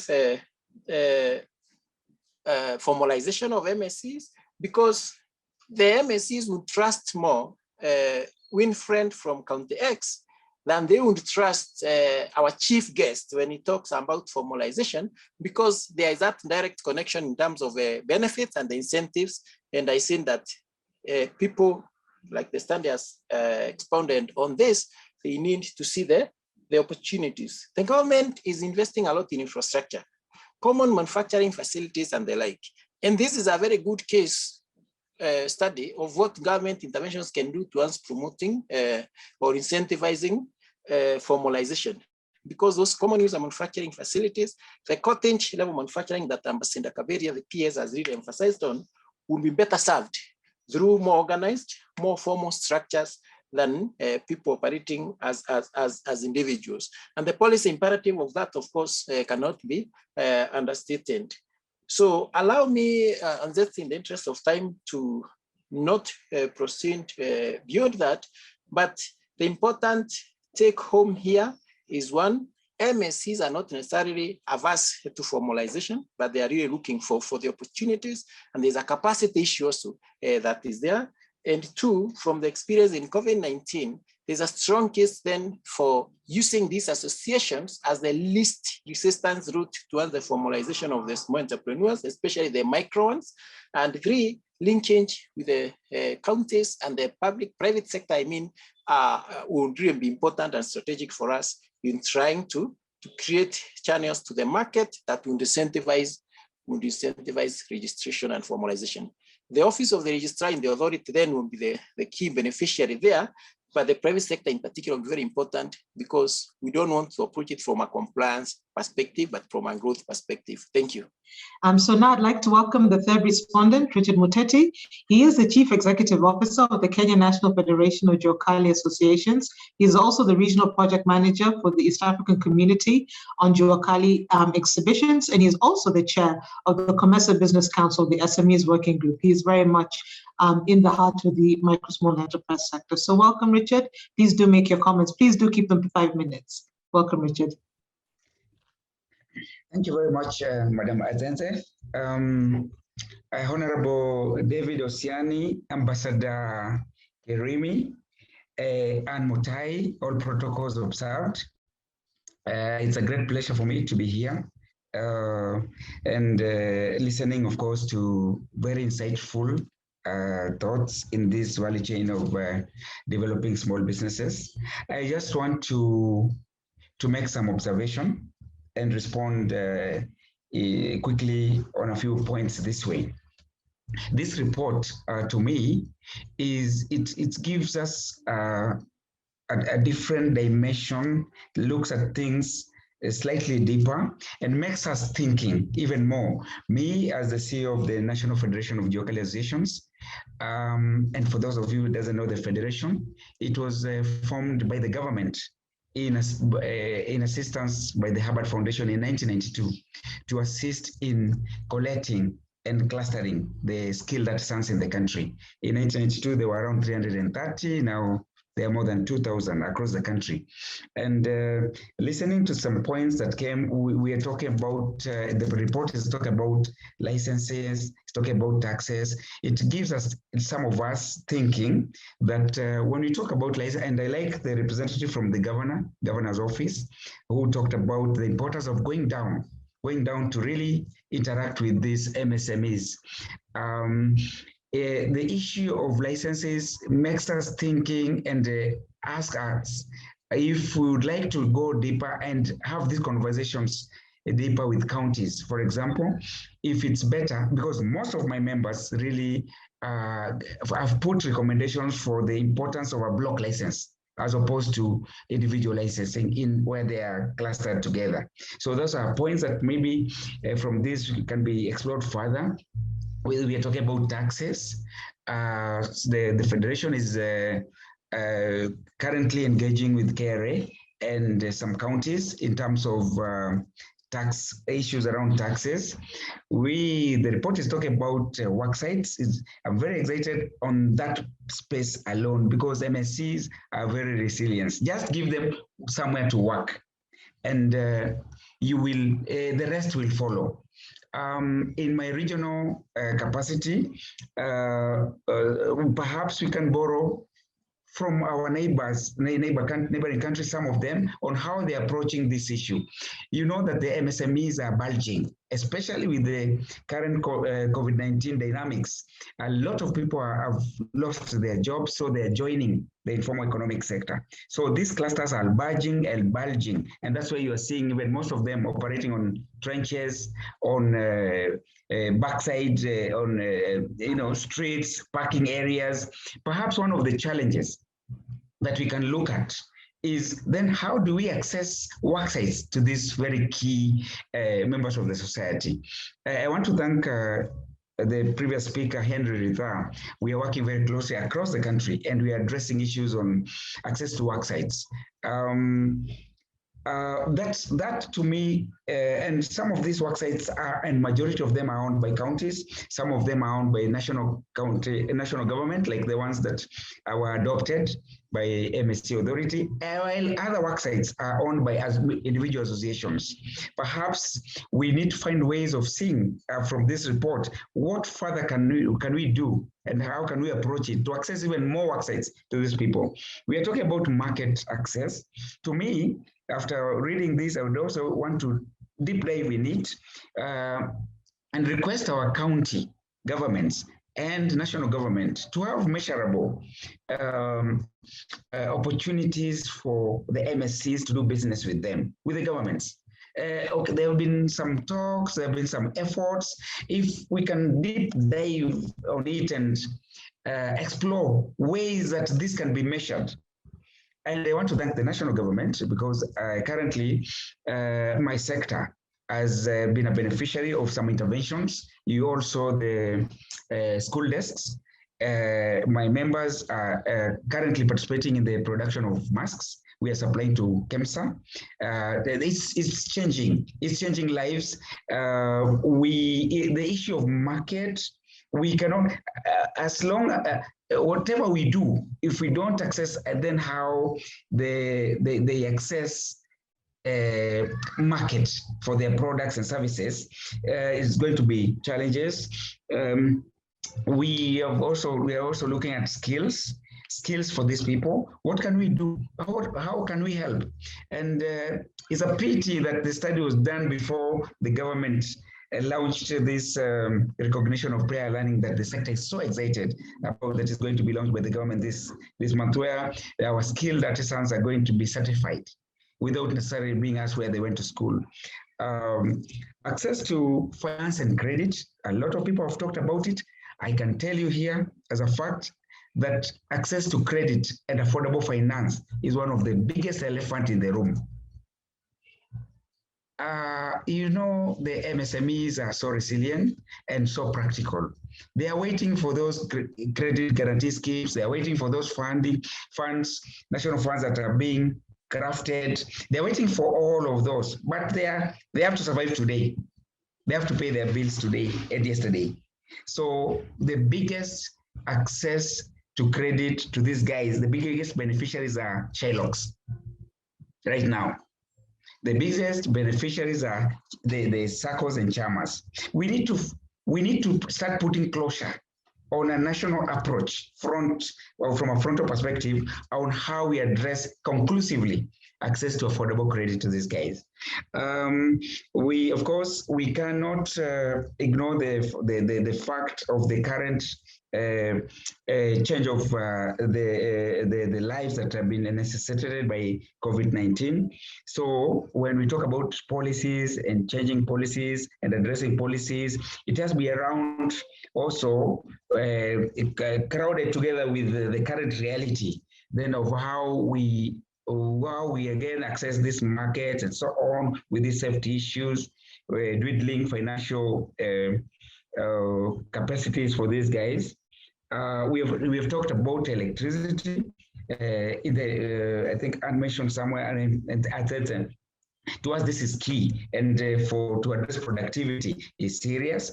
And lastly, the importance of the various players in this space working together and having a meeting of their minds regularly. I remember one of the reasons we put up the MSEA Act that turned into the MSEA Authority that we advocated for as sector players for around 12 years was for us to have a one-stop shop for the MSME sector. Earlier, there was a big confusion on who is doing what.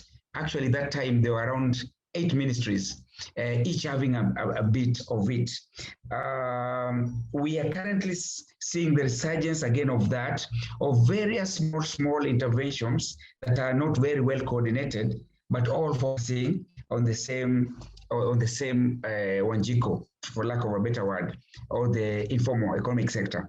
Perhaps that's something else that we can, the various players in this can look at how then to have a concerted frontal approach whereby the small efforts that are being done by various actors are brought to a basket. And also best practices are learned from the various quarters. Some counties are performing tremendously well in terms of intervening to the informal economic sector. I've had the privilege of being invited by some county governors to go and see what they're doing for the MSE sector. It's so exciting on that front. And it's just to thank Anzetse, Tamara, and the team that has put this together. Because to me, we will reread it more, play our part, approach our partners to look at how, again, we look at it deeper and play even more. It's exciting, and I thank you so much for putting this together. I thank Mutahi for the various interventions that are happening in the MSME sector. And yeah, let's keep the conversation going. Thank you very much. Wonderful, Richard. Thank you so much for your comments and your practical insights. And our final respondent, I'd like to welcome Felix Osok. Felix is a Senior Program Manager of Trade Market Development and Innovative Finance at the Swedish International Development Cooperation Agency, SIDA, at the Embassy of Sweden in Nairobi. Welcome, Felix. He's also a PIC member for FSD Kenya. Welcome. Thank you so much, Anzetse. And thank you so much, FSD team. I would like to thank the CIS for his insightful comments to this study. I would also like to thank the ambassador, Kirimi, for his comments, and all speakers, all protocols observed. Thank you so much for inviting me to comment to this report. And first and foremost, I would like to say that this is a sector that little research has been done of such type, whereby we unearth the value of formality, informality, and look at the transition and how the micro, small enterprises contribute to our economy. And it is pretty clear that this is a huge sector, and there is a lot of untapped resources. Reading through the report and looking at the estimated annual turnovers, I mean, there is so much that could be done with this sector. The turnovers that we're seeing are minimal, and that is if the sector is well facilitated and capacitated in order to exploit the potential in that sector. So just quickly, as I see that 5 minutes is actually not so much time to comment on all that I would like to speak about. But first, the Swedish International Development Cooperation Agency main goal is to create conditions to improve the lives of poor people and those living in oppression. So this is one sector where we find people living in poverty and those living in oppression, and also our target groups. And therefore, our focus in this area is undoubted. And this also brings us to why working with financial sector deepening is key. And one of the things that have been mentioned by several speakers is how informality is an hindrance to growth. But then the question is, how do we create value, build trust, and reduce the cost of doing business in this sector? And those key issues, creating value, building trust, and reducing costs, those are the key pillars that FSD is anchored on, looking at this work. So my first point here would be looking at the need for better policy formulation and advocacy to drive down the barriers to trade for the micro, small enterprises that have been looked at in this sector. First of all, I mean, transition from informality to formality requires a lot of, I would say, social dialogue and many partners to be brought on board. And the first thing here is the business associations that have been mentioned, and I'm happy that that has been taken into consideration. Besides that, we also have other associations like the trade unions, which is key here. we have informal associations that have been mentioned in the report. How do we bring them on board such that we can have a constructive dialogue about formalizing these enterprises? And again, as it has been mentioned, formalization should not really mean that you're moving from good to bad. It is very important that we create value and show that it is important to be, to transit because of, the benefits that have been highlighted in the report. The other thing that is also key to mention in that transition, digitalization could actually give a strong boost to the process of transiting from informality to formality. We also have a lot of, online vendors supported by social media tools who,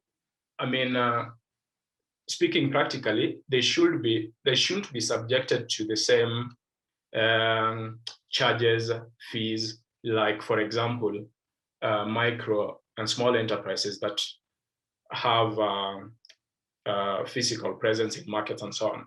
Just thinking, so how do we, bring all these actors together? And this is a key role that the government can play. I think it was mentioned, the issues about providing free internet for these merchants. And also, there are other issues that one could also speak about, like, for example, one could provide waivers such that formality doesn't become an expensive affair that you have to pay all the fees that you not paid previously, all the taxes and so on. So if one could provide, for example, waivers, amnesty, and grace period, for example, once you've formalized or registered your business, a grace period to just manage to stand on your ground. And I think this is where the international community and the SIDA specifically can come into play. We are already doing work with FSD on this. And just to be, specific, there is the Trade Facilitation Project, which is a public-private development partnership supported by SIDA, together with other key players like the Kenya National Chamber of Commerce and Industry. We have Kenya Export Promotion Council and Brand Kenya, KEPROBA. We have a digital private technology provider called Retail Pay, and FSD as the facilitator.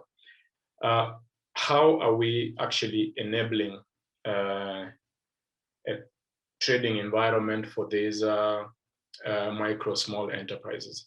That is by creating an end-to-end digital trade platform, which involves both retailers and agribusiness actors, that connects all these actors from primary production to the end consumer, that is the markets. This helps to eliminate unnecessary brokerage by reducing transactional costs, which I mentioned earlier. This is, what hinders many MSEs from, registering their businesses. So digitization will play a very key role here. Number two, about the business association registration. This could also act as a key platform to maximize the use of technology by aggregation.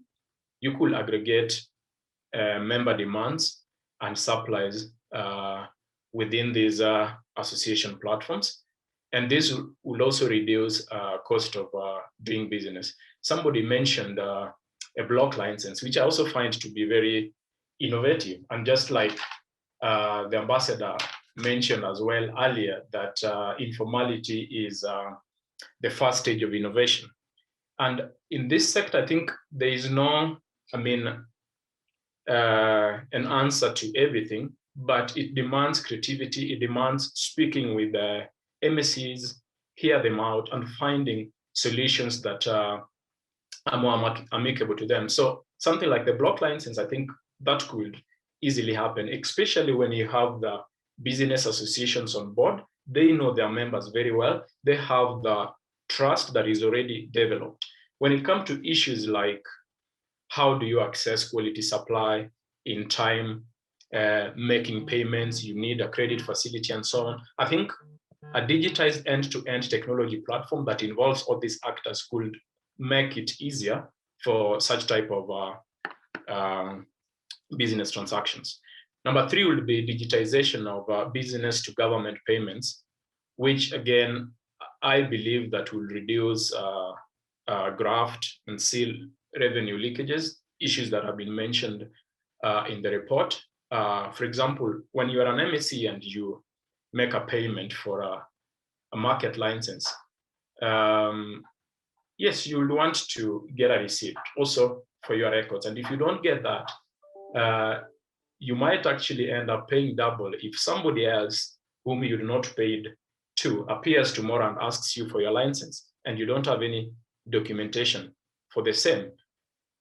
So again, we can make this easier by, digitization of these services. Of course, there are a lot of advantages, or it's a win-win both for the government, but also for the MSEs. And of course, there have to be certain incentives which have been mentioned. For example, the basic amenities. I feel that these are services that actually shouldn't be charged for if you want to allow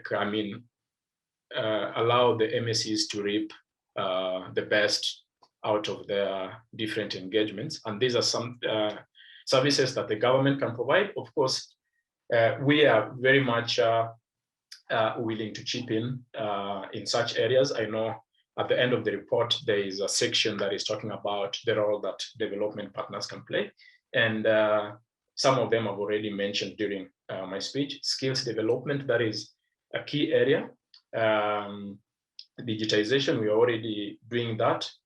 Support to business associations and trade unions in social dialogue, that is something that we would be happy to engage in. Especially, I believe that trade unions, business associations are key in the transition process from informality to formality, because they already have trust built together with these MSEs.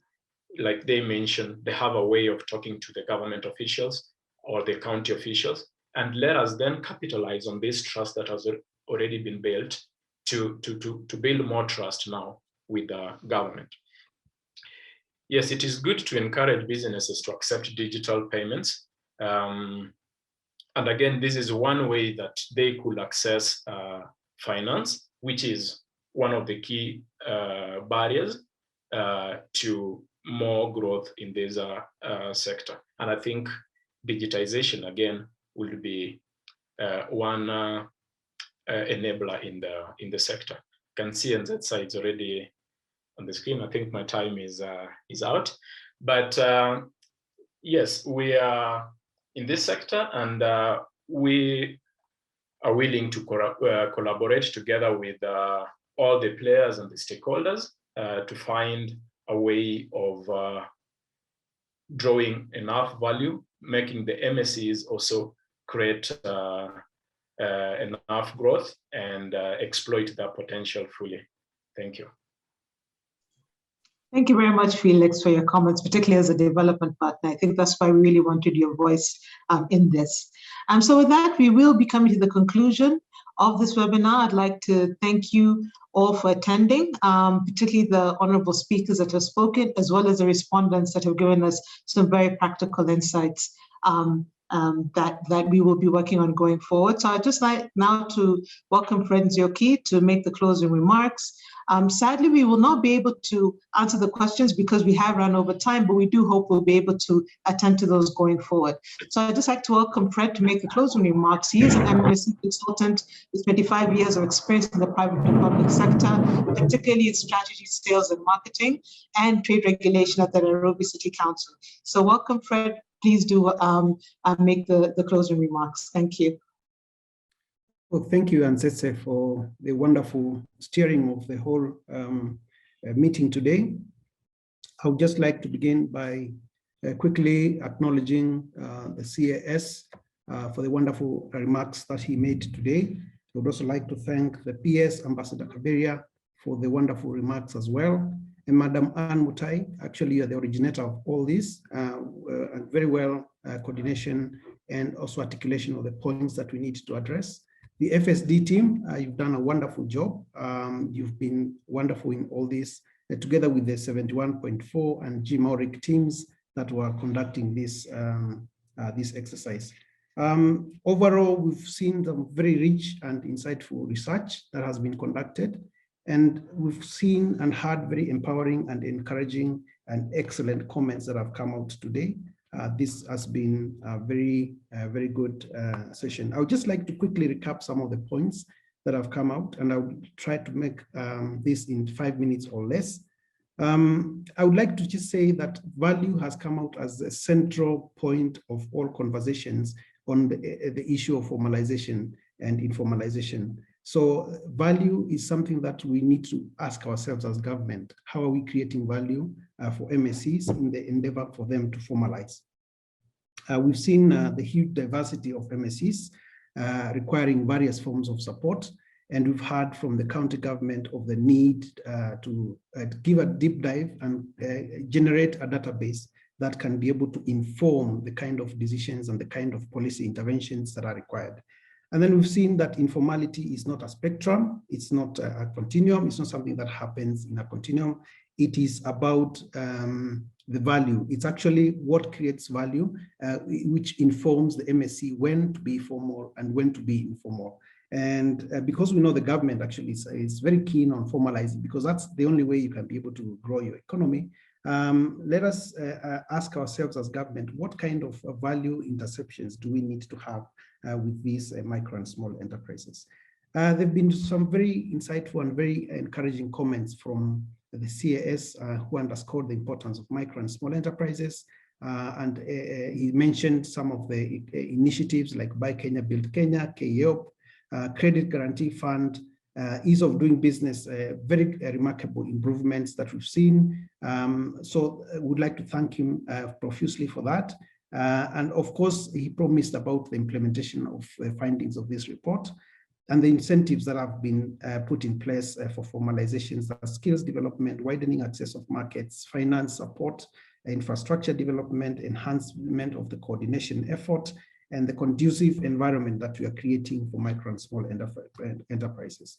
We've also heard about the African Free Trade Area. We've heard about the FTA with the US and the multilateral and bilateral trade agreements that support trade for the country.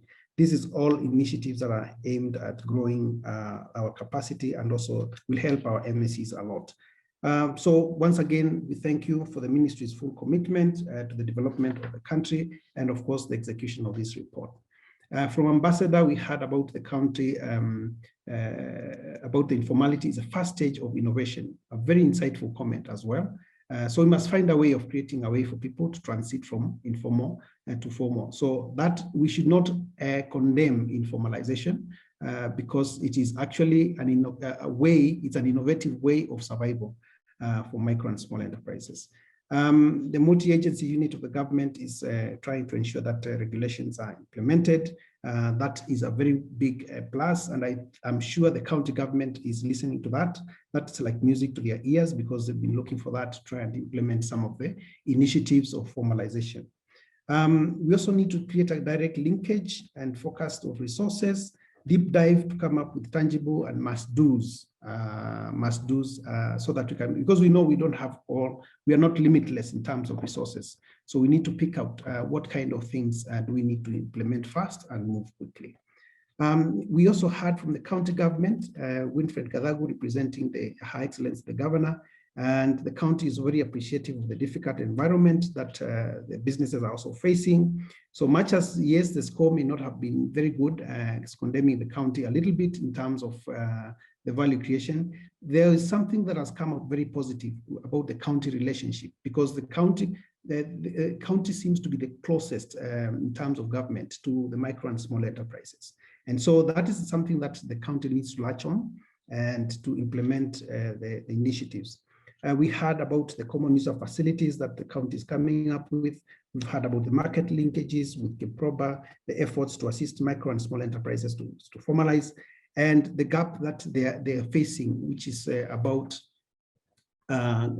generating a reliable database and coming up with reliable numbers and knowing where the micro and small enterprises are, which will help in terms of coming up with the initiatives.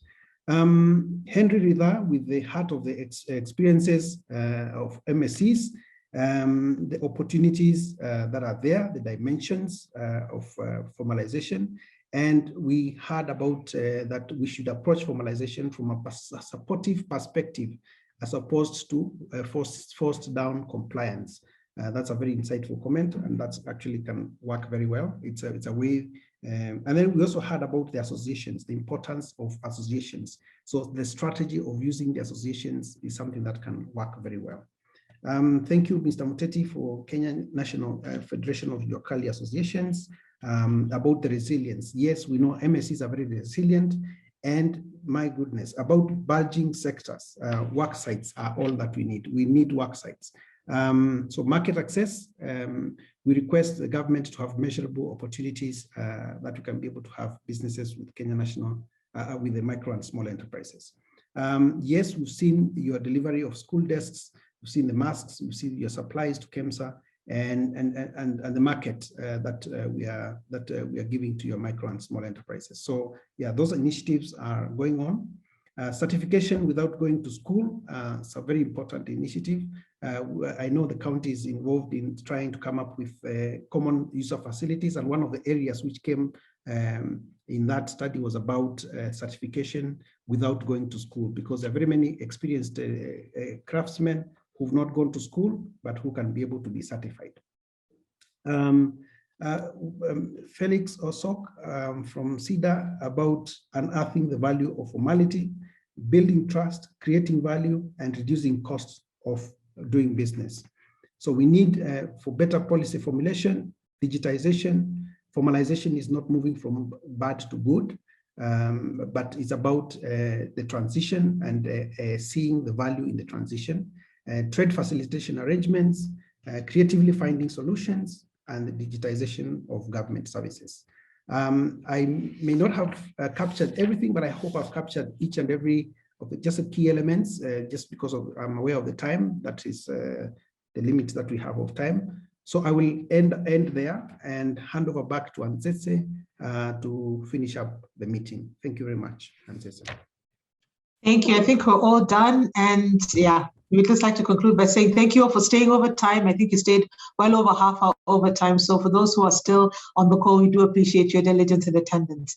So just to bear in mind, if you do go to the FSD Kenya website, you will find the report, the different versions of the report, the full report, as well as the summary report that will outline the key findings that have been alluded to in this meeting. So thank you for your time. And if you have any questions, just do get in touch with the email that sent you this invite. Thank you all for your time and attendance, and we'll see you next time.